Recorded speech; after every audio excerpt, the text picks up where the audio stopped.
don't know if you could kind of start by telling us something about where the idea came from, how to kind of set a film in this world of... Well, okay, well it says at the beginning based on a true story, and it is based on a true story, a series of interviews. I came into contact with somebody who was involved in that world quite by chance, and as he was telling me stories and experiences, I suddenly thought, there's a film there, this is really interesting.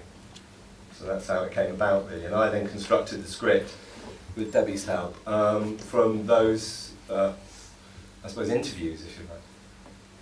And how did you go about, because I think one of the things that's so striking is the performances are all really strong. How did you go about working with the actors? And well, I was really lucky because we you know, it's a low budget film, so we didn't have time. We spent ages thinking we had the money to make the film, and we didn't then get that money. We got a bit of different money, but very small amounts. But we were casting all through that period, and we were lucky enough to really work hard and do our casting well and get a great cast. Because I have to say that I had some time with Anthony and Elsa. We were able to work on their relationship, which was a really important time, but we didn't have more than a few days. So the casting process itself stretched over months. And I think that was the time where we made our choices, and it was very much a team. There was Debbie, the producer, myself.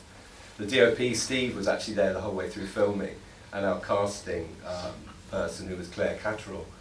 And we were able to really work very hard and work with this great group of guys and pick people who were able to do, I mean, we shot this in 18 days, so there wasn't time to think even.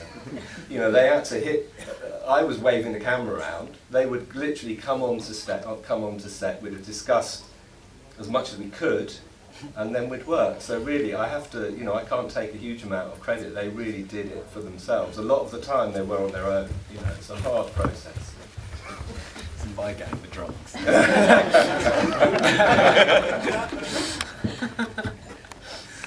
So Anthony and Elsa and Max, how was it for you getting inside the heads of these characters? I think, but particularly for you, this is such a kind of more physical role that you had to deal with.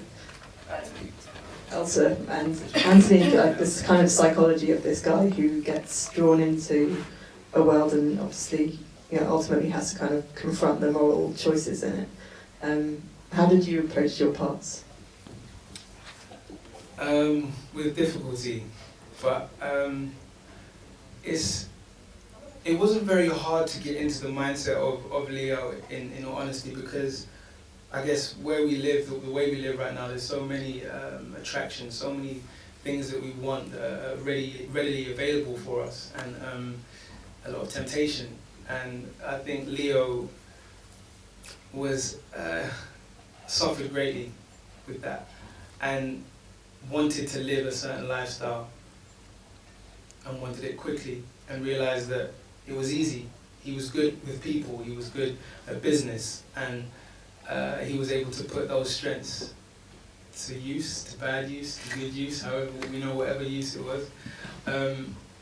And so it wasn't too hard. Everything was in Adam's scripts. Was it 20 odd drafts? Yeah, and some, I think. Yeah, probably. yeah. You saw it quite early, actually. I think we went through another 5 or 6 while you were... Yeah, there was. A lot of the work was done within the script that Adam's written, and we had conversations, Debbie and Adam, a lot of preparation time before we shot, and so that helped me sort of understand why Leo was doing what he was doing, and the fact that it was also based on a true story sort of makes it more believable, because the fact that it was actually a real story. So it wasn't very difficult for me, in all honesty. Not the process. The process, 18 days was tough as hell, but the mindset was all there. Do you want to say anything, and then I'll turn it over to people in the audience? So what was the question? I think for you, sorry. You obviously had to kind of go through some quite difficult scenes for your character. How did you find it? Sort of So easy. putting yourself in the mindset of someone in that kind of world. Well, I think that what I felt when I first read the script was that the character was really alive. It happens sometimes, but I felt I recognized that woman for whatever reason. I really don't know, but I could feel her. I could feel her breathing. I could understand what was going on in her mind. I don't know. She was very much alive for me. So I thought she was really, really well written, especially coming from a man, which is quite rare. I thought she was intelligent and passionate and in love, and she was kind of fighting for what she felt she could have and she could build, and trying to get out of the uneasy life that she had until then. So and then about the physical stuff, well, I don't know what to say. It's no, it's not easy, and but we talked with Adam, and it was a very close set, and we felt that we were really kind of we started. It was my first day of shooting, and it was my first scenes. So, but I felt safe because they gave us this kind of feeling. And what was really, really surprising as well, having said that we had so little time, was that actually I never felt rushed on this filming. We always took the time to talk about what we were about to do, what was happening in the scene, how we and to go over it until we were happy, and then Adam would bring the team, but we would always start just the three of us, and that felt a real privilege, really, because there was in a way it was a very small team, but it gave us the feeling that that we were safe, that we could really create, like we had enough space and time to create what we had to. Yeah, I think you really feel that you gave room for the performances to come alive on the screen. It's really striking. Does anyone in the audience have any questions for Adam, filmmakers? Lady in the third row. Yeah, I just thought the choice of location was really interesting because I actually live there, and there's been a lot of street prostitution, and I witnessed an attempted murder when I lived on top of the Caledonian Cafe, funnily enough. So it was all very close to home, but I just wanted to see what made you come up with these locations and how that decision was made, whether you were aware of the areas. I live there too, and the low budget filmmaking, adage, I suppose, is 4 people in one location, and we had a story that wasn't really suited to low budget filmmaking, if truth be told.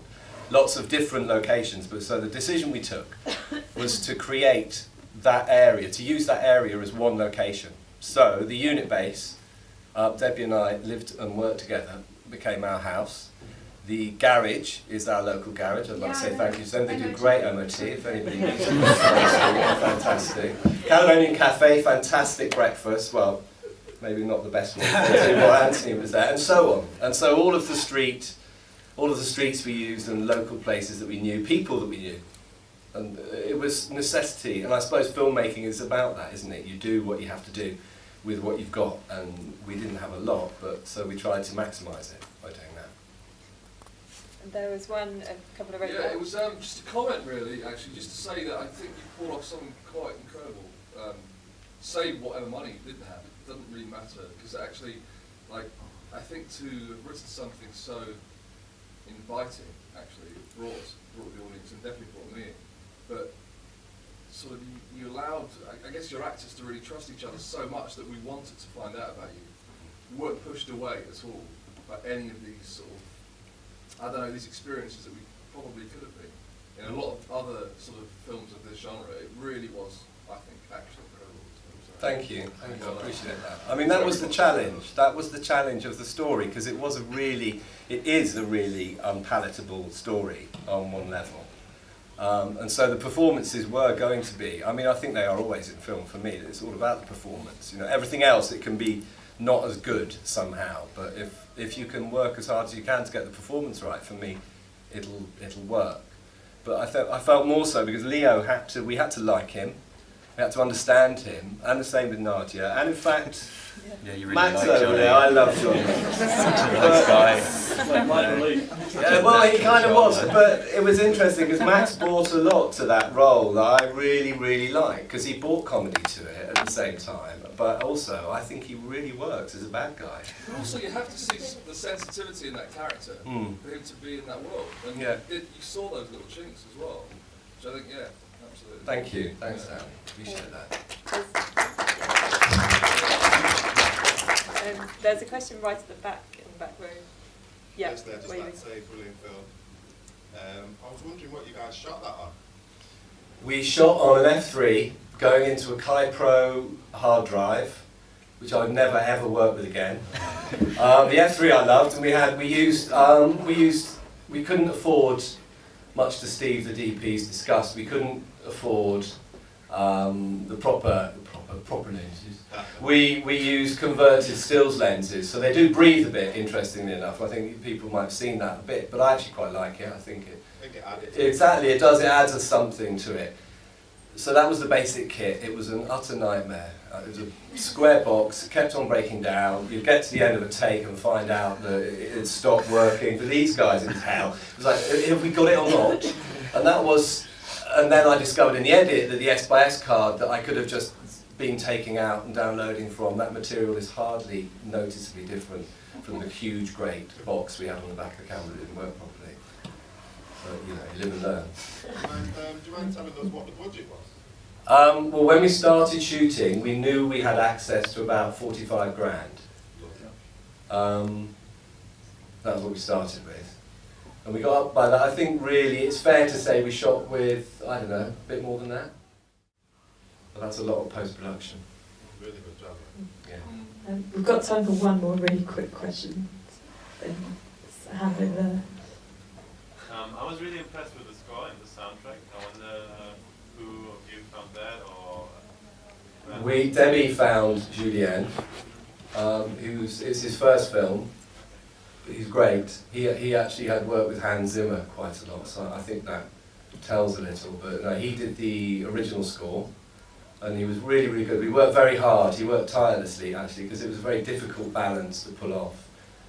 Getting this sort of sensitivity, not getting too schmaltzy, and also getting the hardness and getting Leo's character expressed in the music, which I think he did brilliantly. very atmospheric? Yeah, and then the score, well, I just worked at the score really hard. And again, I have to thank the producer, Debbie, for that, because really the access to tracks that we got for the budget that we had is incredible.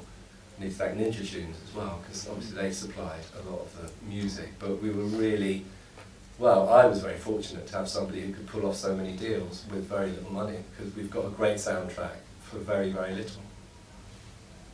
I'm sorry, we're going to have to wrap it up, but thanks again so much to Adam, Debbie and the cast for being here. Really enjoyed it.